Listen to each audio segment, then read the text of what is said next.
Being sober and loneliness. I did a post this morning on Facebook about the things that people don't tell you when you quit drinking. And, they'll tell you that about the cravings, how you'll go from the booze to the sugar.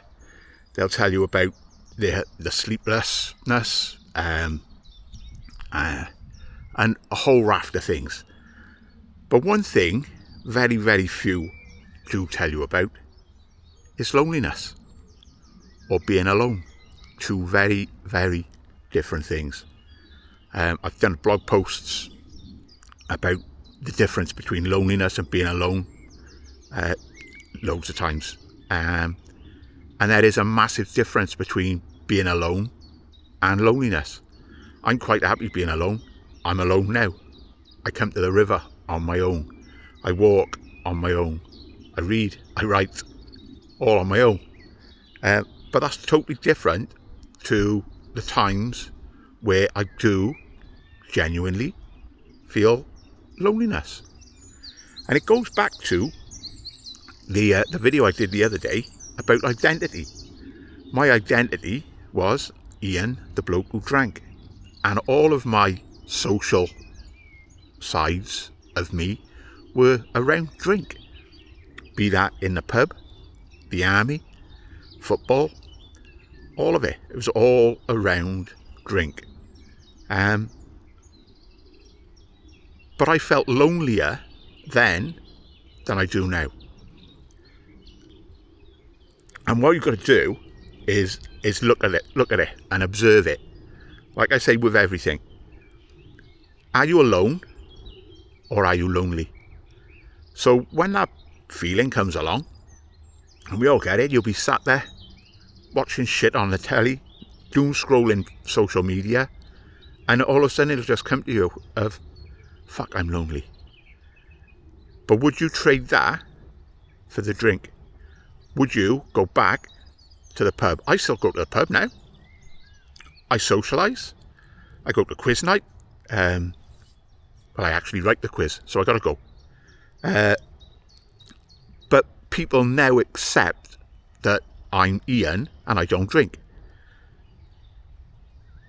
And I can handle that. And it's a thing that you've got to do.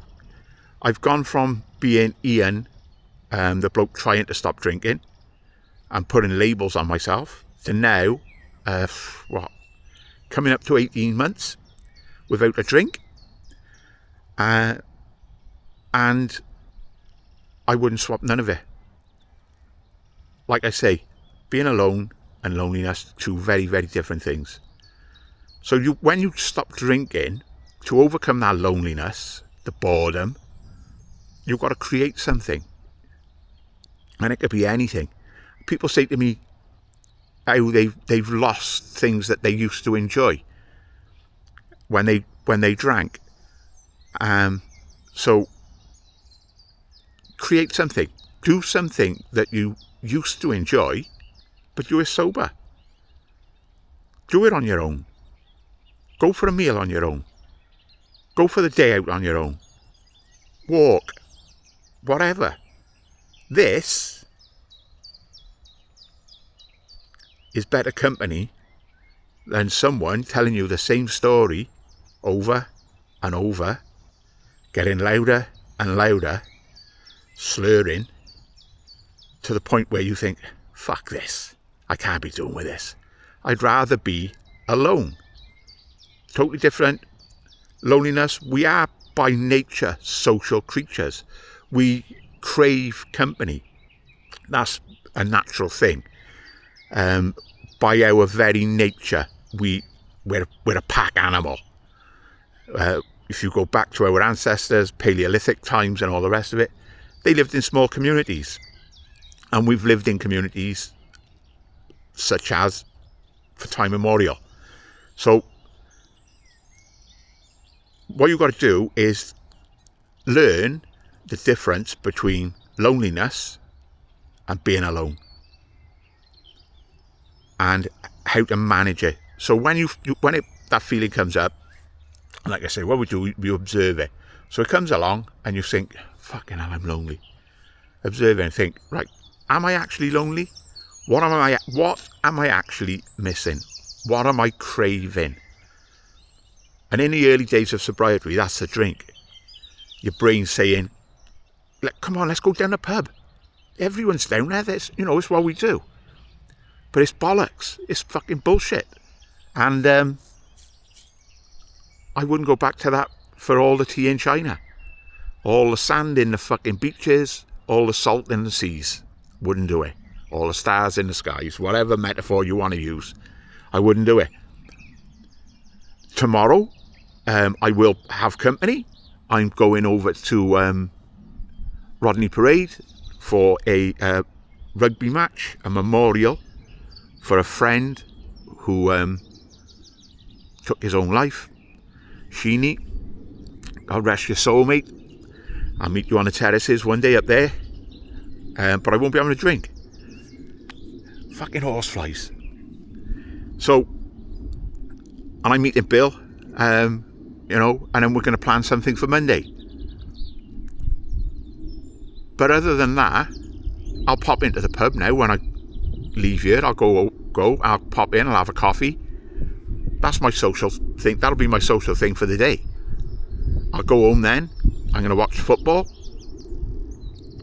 Pompey and Brum at lunchtime. Nothing riding on that game. And then at 3 o'clock, Newport County away at Barrow. A lot of riding on this. Football League status is riding on it. And I got friends who have gone up there today. And I've been over to the football recently. A couple of games. But there comes a point where I switch off. And I can't be doing with... I've never been a social creature as such anyway. So I switch off and I go home. And that's what I do if I go to the pub in the evening. I'll go there, but as soon as people start repeating the same thing that they repeated at 7 o'clock, at 9 o'clock, but slurred and louder, I got to switch off, go home and be alone.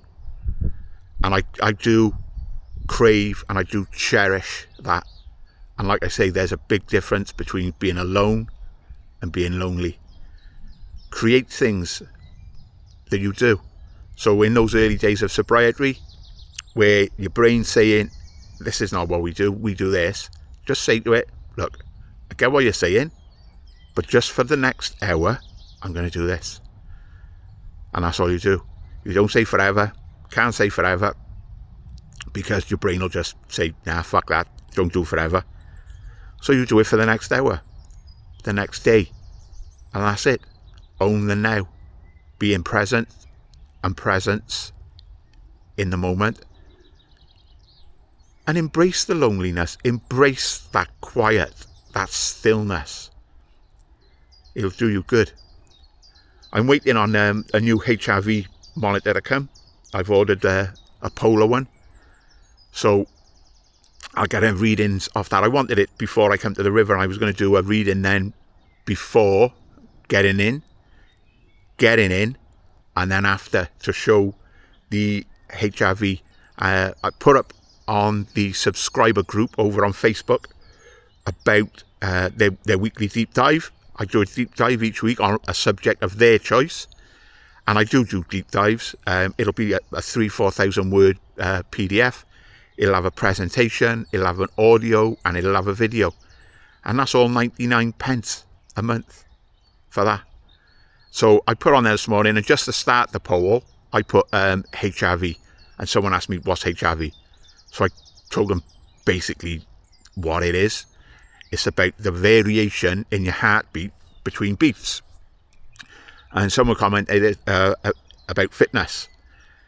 It's not truly and specifically about fitness. It's about the variation in your heartbeat and how you manage day-to-day stressors.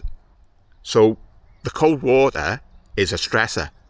So as I come in, and I will do a video of then getting in and getting out, and show you the variations in my heart rate. obviously as I come into the water, it's going to go, fucking hell, what are you doing? And peak and thing. But we're not looking at the heart rate, we're looking at the variation between the beats. So I did a reading the other day, and my reading, when I looked at all the statistics and fed it into an AI tool that I've created, it basically said, are these your readings? Because for a 58-year-old who drank for 45 years and various other bad choices through life, these readings are outstanding. So maybe the deep dive will be about HRV and far more depth about HRV. My reading was of someone in their 20s and very fit. But my parasympathetic nervous system, which I activated when I got in the water, is outstanding. I can cope with stressors. I can cope with... So this is builds resilience. Cold water builds resilience. And from that resilience, I can manage day-to-day things. So when, for argument's sake, I'm coming down the road and all the full kit wankers are on their bikes, filling the whole road, it doesn't bother me. I just look out the window, look at the birds and nature, and just take my time. Whereas before, I'd be effing and jeffing and calling them all the names under the sun. So my ability to cope with day-to-day stressors is high. And I put that down to a combination of cold water, my meditation, breath work, and putting everything else in the fucket bucket. I don't take in all the bollocks, all the shit on the news and all. I don't watch the news. I haven't watched the news for years. So if it's outside of my circle of control, it goes in the fucket bucket, and that's where it'll stay. I've got no intention of allowing the bollocks of social media and, you know, the comparing to affect me. So it goes in the fucket bucket. What I can control, I do. So what I say, what I read, what I write, what I eat, this, I can control this. I can come into the water, control my breathing, and quite happily stand here. And now we're on, I don't know, 12, 13 minutes. Without my glasses, I can't see. I can control that. Whereas when I was drinking, I wouldn't have. I'd have, you know, let it get to me and let it beat me up and all the rest of it. Now it goes in the fucket bucket. And now the sun's trying to come through the brief bits of cloud. That is rain forecast for later, and that's why I come down now. This nature. And it's been said by various people who've come in the cold water with me, if you could bottle the feeling that you get from this, you'd be a millionaire. But it's free. This is free. It gives you the same dopamine hit as cocaine. Cocaine peaks 250%, 2.5, whatever variable you want to use, lasts for about 20 to 30 minutes. Then it crashes. Hence you go back to the bog, dirty old stinking bog seat, and stick more shit up your nose. Long gone are those days. Cold water, the same 250%, but 2, 3 more. And then as it lowers gradually, you don't crash, it increases your baseline dopamine. So this now, this feeling that I have when I'm in the cold water will last me half of the day. And it's free. Crazy, huh? No alcohol, no fucking drugs, no artificial dopamine hits. Cold water. And it lowers cortisol. Strange old thing.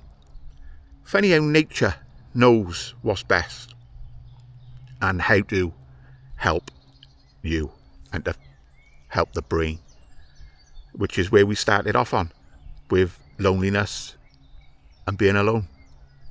Right now, I'm alone, apart from the fish and the birds and nature. So, I'm happy with that. Take care, look after yourselves, like, subscribe, and come back for more.